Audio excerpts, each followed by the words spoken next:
don't be scared. It's time for our monster take and make. Let's get started. Do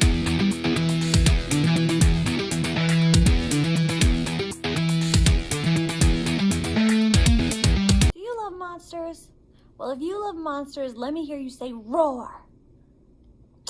That's kind of a quiet roar. Can you be a little louder?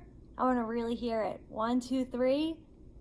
Ooh, a little scary, but let's try one more time. 1, 2, 3. Roar! Very, very good roaring. So you must really love monsters. Well, if you really love monsters, how about we read Love Monster? Love Monster by Rachel Bright. Let me get to the first page and we can read this together. This is a monster. Hello, monster. I think you'll agree, he is a little bit funny looking, to say the least. He lives in a world of cute, fluffy things. Look at all those bunnies and kitties, which makes being funny looking pretty darn hard. That's it. I think he's kind of cute, honestly. You might have noticed that everybody loves kittens and puppies and bunnies. You know, cute, fluffy things.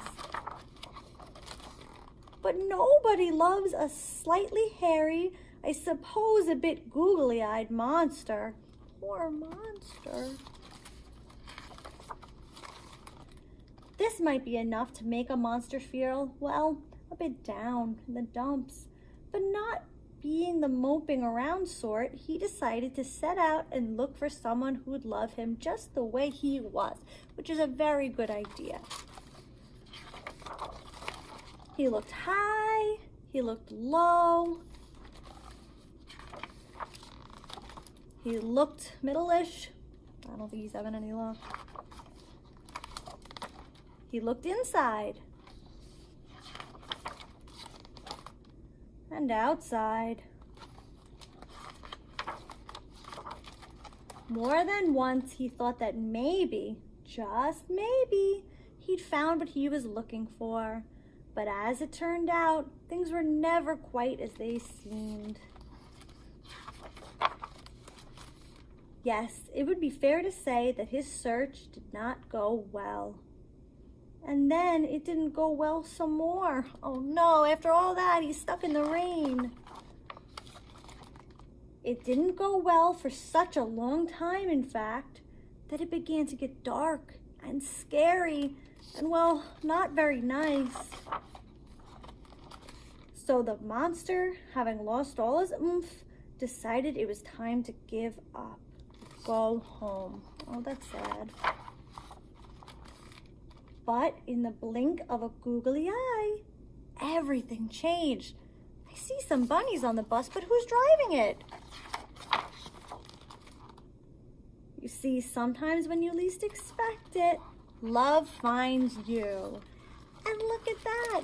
The monster was looking for love, but love found him. What a cute little monster. I think we're going to have fun making our own little monsters to love, right? Before we make our craft, though, we're going to do one song together. Let's get ready. We all know the song 5 Little Monkeys Jumping on the Bed, right? Well, for today's monster craft story time, we're going to do something a little different. We're going to do 5 little monsters jumping on the bed. 5 little monsters jumping on the bed. One fell off and bumped his head. Mama called the doctor and the doctor said, "No more monsters jumping on the bed." How many do we have now? 4. 4 little monsters jumping on the bed. One fell off and bumped its head. Mama called the doctor and the doctor said, "No more monsters jumping on the bed." How many are left now? 1, 2, 3. 3 little monsters jumping on the bed. One fell off and bumped its head. Mama called the doctor and the doctor said, "No more monsters jumping on the bed." Oh, doctor's getting mad. 2 little monsters jumping on the bed.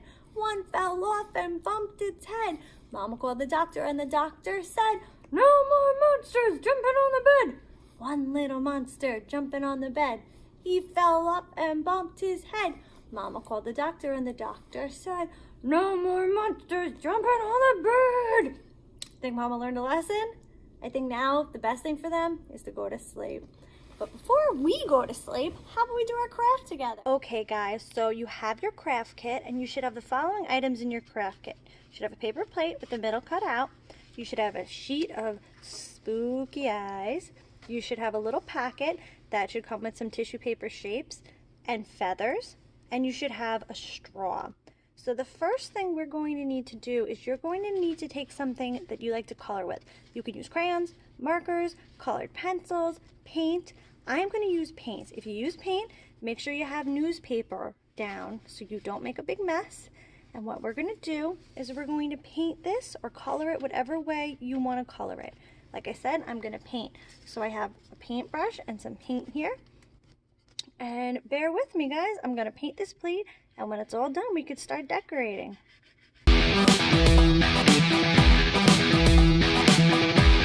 There you go, you have your painted plate. You may need a moment for it to dry, so we're going to put it to the side here.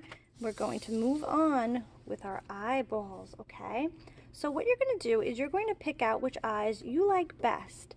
You can pick whichever ones you want. You could do all the eyes. You could do one eye for your monster. You can do whichever eyes you want. So you're going to get a grown-up to help you. And what you're going to do is you're going to cut out your eye shape, okay? Cut out as many or as little as you want. Now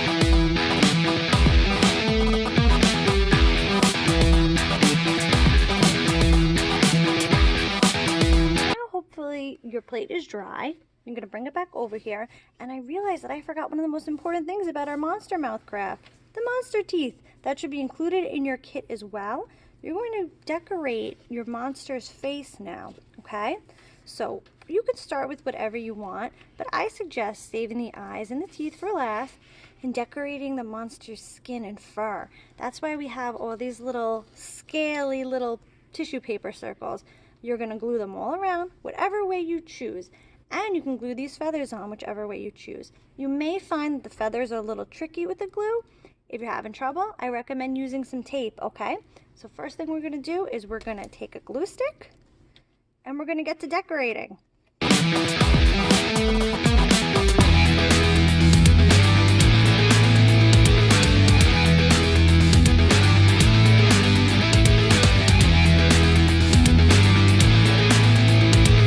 My monster's kind of looking like a Christmas wreath, but once we add the teeth and the eyes, I think they'll be a little bit spookier looking. I'm going to flip it over for the teeth. You're going to want to do rows of teeth on the top and the bottom, okay? Again, you're going to take your glue stick, make a little layer of glue. If you don't have a glue stick, you can use tape, you can use regular Elmer's glue, you can use glue dots, you know, worst case you use a stapler. And you're going to take whatever teeth you want. You don't need to do it in any order because this is going to be a kooky looking monster. I'm going to do some up here, a little fang here. I think I'm going to mostly focus on the sides of the mouth here. And maybe one more right here by the feather. Oh, there we go with our monster mouth. Originally I had it like this, but I think I'm going to have the hair on the side here. That's what's kind of fun about this craft. You could do whatever you want. The last thing we're going to do now is we're going to add the eyes. So you're going to turn your eye over, grab some glue, and stick it to your monster. You can do that for all your eyes. So say you only did one eye, you're done. Say you did all of the eyes, you got some decorating to do. You may be thinking, okay, my monster is done, but you need one final touch. That's your straw. You're going to flip your monster over and you're going to add the straw wherever you want so you can hold it up like a mask. I think I'm going to put it right in the middle here.